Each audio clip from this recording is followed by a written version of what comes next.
आज हमारे साथ हैं राजीव चौधरी जी। राजीव जी, हमारे चैनल में आपका स्वागत है। धन्यवाद और सर। जो कि सांगानेर ब्लॉक कांग्रेस कमेटी के अध्यक्ष हैं। राजीव जी, जैसा कि 13 सितंबर को सांगानेर के पूर्व ब्लॉक कांग्रेस कमेटी के अध्यक्ष और डीसीसी सचिव जी। और पीसीसी सेक्रेटरी जो रह चुके हैं बिरदी चंद शर्मा जी, जी। उन्होंने कल भाजपा ज्वाइन कर ली कई कार्यकर्ताओं के साथ। तो इसके बाद आपकी नज़र में, आपकी सोच में, सांगानेर में वर्तमान में क्या स्थिति रहने वाली है कांग्रेस को लेकर? देखिए, जब आपने इतना बड़ा प्रश्न मुझसे पूछ लिया है कि बिरदीचंद जी के जाने के बाद में कांग्रेस की संगठन में क्या स्थिति रहने वाली है, तो सबसे पहले तो मैं कहूंगा कि बिरदीचंद जी खुद अपने किरदार से परेशान थे। वो कई सालों तक, कई वर्षों तक सांगानेर की कांग्रेस की कमान संभाल रहे थे। और अभी लगभग 8-9 महीने से मैं सांगानेर का ब्लॉक अध्यक्ष हूँ। मेरे से पूर्व बड़े भाई के समान श्री दिनेश व्यास जी यहाँ के ब्लॉक अध्यक्ष थे। उससे पहले लगातार बिरदीचंद जी यहाँ के ब्लॉक अध्यक्ष बनने आ रहे थे। तो पिछले 8 महीने में मैंने ये देखा है कि सांगानेर के अंदर लगातार कांग्रेस कमजोर होती हुई आ रही है। और वो आपको, जब आप चुनाव के जो रिजल्टों की समीक्षा करेंगे, जब से कांग्रेस लगातार चौथा चुनाव हारी है, तो इनके परिणामों का जब आप आकलन करेंगे तो कांग्रेस का जो जीत का अंतर है वो लगातार बढ़ता जा रहा है। तो कहीं ना कहीं यहाँ का संगठन कमजोर था। वरना अगर संगठन में मजबूती होती, यहाँ के ब्लॉक अध्यक्षों में मजबूती होती, तो ये जो गैप था ये बढ़ता नहीं, कम होता और कहीं ना कहीं हमें जीत भी मिलती। लेकिन ऐसा तो हुआ नहीं। तो कहीं ना कहीं यहाँ की संगठन में कमी थी। संगठन में कमी थी तो इसकी पूरी की पूरी जिम्मेदारी यहाँ के संगठन के जो अध्यक्ष है, यहाँ के ब्लॉक अध्यक्ष है, उसकी जिम्मेदारी होती है। तो सीधा का सीधा मैं तो ये कहूंगा कि यहाँ के ब्लॉक अध्यक्ष कमजोर थे और वो कहीं ना कहीं पे अपने आप को सर्वे सर्वा मानते हुए चल रहे थे। और वो यहाँ के कार्यकर्ताओं को खुद कमजोर कर रहे थे, क्योंकि यहाँ की जो कार्यकारिणी के जो लोग थे उनको खुद को ये नहीं पता था कि हम कार्यकारिणी में, कि मैं सचिव हूं या मैं संगठन महामंत्री हूं।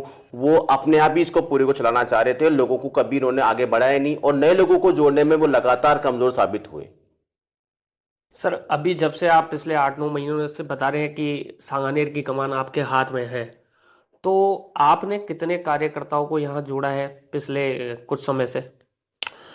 देखिए, मैं आपको सबसे पहले तो प्रत्यक्ष रूप से बताऊंगा कि वर्तमान में सांगानेर की कांग्रेस में, जिसमें दोनों ब्लॉक हैं, मानसरोवर ब्लॉक और सांगानेर ब्लॉक, हम एक्टिव रूप से लगभग 4,500 से 5,000 कार्यकर्ता हैं जो सांगानेर की ब्लॉक कार्यकारिणी में, मंडल कार्यकारिणी में, वार्ड कार्यकारिणी में और साथ में जो हमारे बूथ की कार्यकारिणी है, इसमें अगर आप टोटल आकलन करेंगे तो लगभग हम 4,500 के आसपास एक्टिव कार्यकर्ता हैं। ये जो 4,500 कार्यकर्ता है, ये यूथ है या?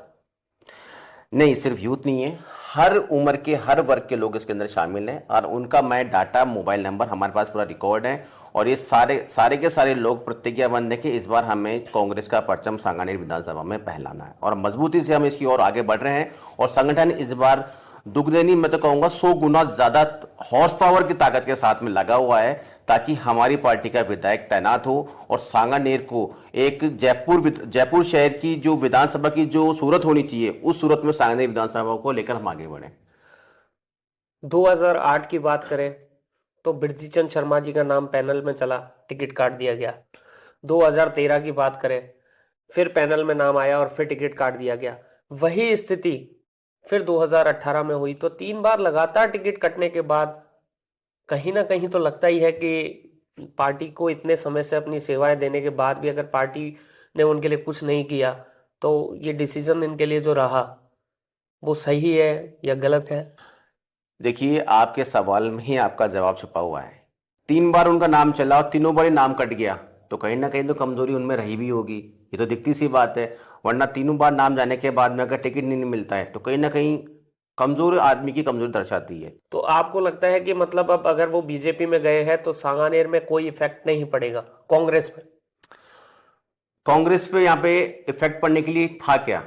कमजोरी तो थे, अब तो मजबूत हो रहे हैं और मजबूत होंगे परिणामों के बाद में। ब्राह्मण चेहरा है, राष्ट्रीय स्तर के नेता है, राष्ट्रीय स्तर के समाज के जो है अच्छा नेतृत्व कर रहे हैं। तो सांगानेर में कहीं ना कहीं सांगानेर भी एक ब्राह्मण सीट मानी जा रही है। देखिए, सिर्फ एक समुदाय को लेके अगर आप राजनीति करना चाहें तो मैं तो उसको सही कदम मानता नहीं हूं। और बात ब्राह्मण की है तो अभी यहाँ के जो वर्तमान विधायक हैं वो ब्राह्मण समाज तो है नहीं, और राजनीति का जो पहले बागडोर थी वो ब्लॉक अध्यक्ष जी के हाथ में ही थी, तो क्यों ना फिर वो जिता लेते। सबको संयुक्त प्रयास से हर वर्ण को साथ लेके आगे बढ़ने को ही राजनीति कहते हैं, और हर समाज की बेहतरी के लिए हम लोग काम करना चाहते हैं। अब बिरधी चंद शर्मा जी बीजेपी में गए, उसके बाद अब सांगानेर और मानसरोवर दोनों ब्लॉक में आप लोग आगे की रणनीति आपकी क्या रहेगी? किस तरीके से आप लोग इस चुनाव को लड़ने के लिए तैयार है? हमारी तैयारियां तो लगभग 4.5 साल से ही चल रही है। रोज हम एक नई कोशिश करते हैं कि हम पार्टी के लिए और यहाँ के लोगों के लिए क्या नया कर सकें। और दूसरी बात, जब बार बार आप ये कह रहे हैं कि बिरधी चंद जी की बीजेपी जाने से क्या होगा, तो बिरधी चंद जी तो कांग्रेस में थे, जब भी उन्होंने कुछ नहीं कर लिया, कोई झंडे नहीं गाड़ लिए उन्होंने कांग्रेस के नाम पे, तो वही दशा उनकी वहां होनी है। क्योंकि बीजेपी की आदत क्या होती है, वो पहले प्यार से पुचकार से अपनी पार्टी में लेके आते हैं कांग्रेस वाले लोगों को, और फिर बाद में उनका अतिस्वाह कर देते हैं और उनकी राजनीति का बिल्कुल पतन या उनका दामन ही खत्म कर देते हैं पूरा का पूरा। ये तो बीजेपी की परिपाटी रही है कि उनका मतलब एक ऐसी उन्होंने वो कार्यशैली कर रखी है कि कांग्रेस के लोगों को कैसे उनको खत्म करना है। और इस झांसे में हमारे बिरधी चंद जी भी आ गए हैं और उन्होंने बीजेपी ज्वाइन कर ली है।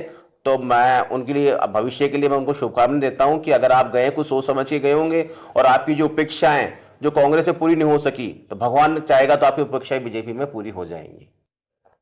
तो हमारे साथ राजीव चौधरी जी, जो सांगानेर ब्लॉक कांग्रेस कमेटी के अध्यक्ष हैं, उन्होंने कहा है कि पार्टी के कार्यकर्ता पूरे तरीके से तैयार हैं। चुनाव की तैयारियां पूरे जोरों शोरों से चल रही है। किसी के आने और किसी के जाने से पार्टी पे कोई फर्क नहीं पड़ रहा। इस बात को लेकर के दिशा संदेश मीडिया ने आज राजीव चौधरी जी से बात करी। और जुड़े रहे हमारे चैनल के साथ। मैं विकास डाबरा, दिशा संदेश।